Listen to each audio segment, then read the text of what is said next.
Um, Hello, my name is Chen Ziquan. You can call me Stephen. I'm representing Group 3 to discuss about Challenge 2.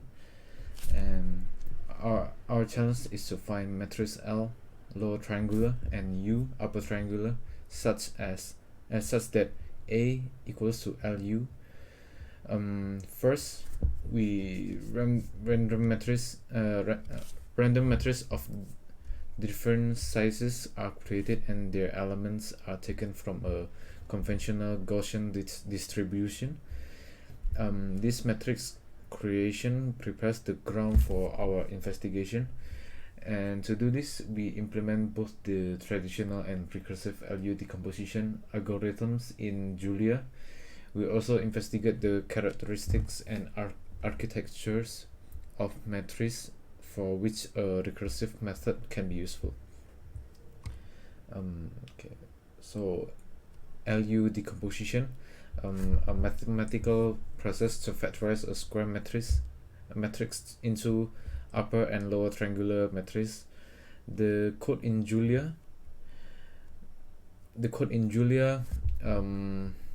imports various libraries, defines function for matrix operations, and showcases two LU decomposition methods: standard LU decomposition and recursive divide and conquer approach.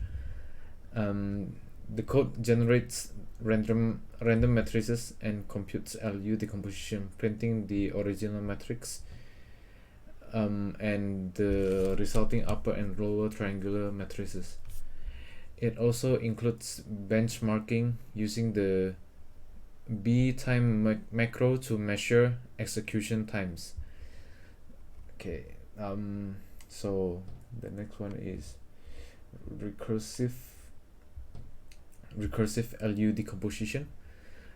A recursive approach for LU decomposition, which involves breaking down a matrix into smaller blocks and applying LU decomposition recursively. The code imports the linear algebra module and defines a custom function, recursive underscore LU underscore decomposition, for this purpose. Inside the function, it checks if the matrix is 1 multiplied by 1 and returns the original matrix as the lower triangular matrix and an identity matrix as the upper triangular matrix. For larger matrix, it recursively decomposes the matrix into submatrices, applies LU decomposition to them, and then combines these submatrices to create the final lower and upper triangular matrices. The example usage part demonstrates how to generate a random square matrix and perform a recursive LU decomposition, and it prints the original matrix and resulting lower and upper triangular matrix for each block during the recursive decomposition. Okay. Wait.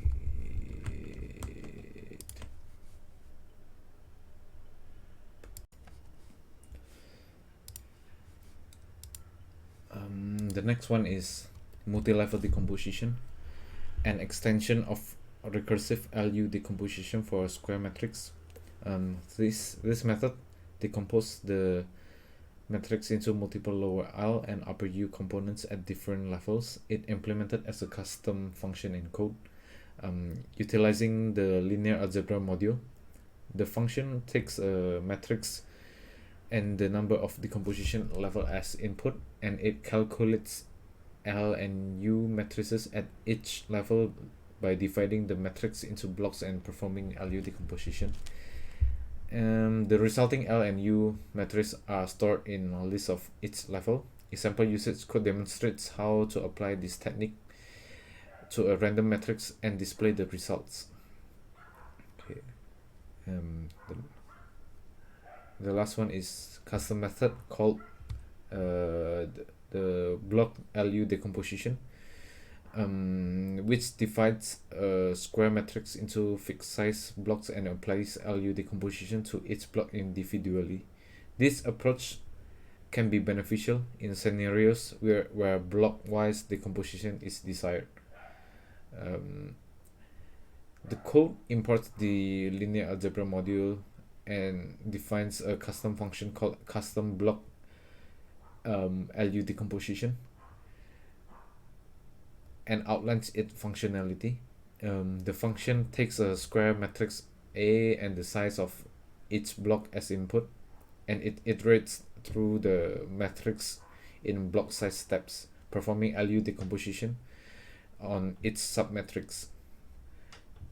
The example usage currently commented out shows how to generate a random square matrix, set the block size for decomposition, and perform the custom block LU decomposition, ultimately printing the original matrix and resulting lower and upper triangular matrix for each block.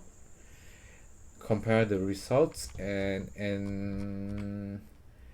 this is our compared result that shows which method performs the best, and it is the custom block LU decomposition. Okay, thank you for listening.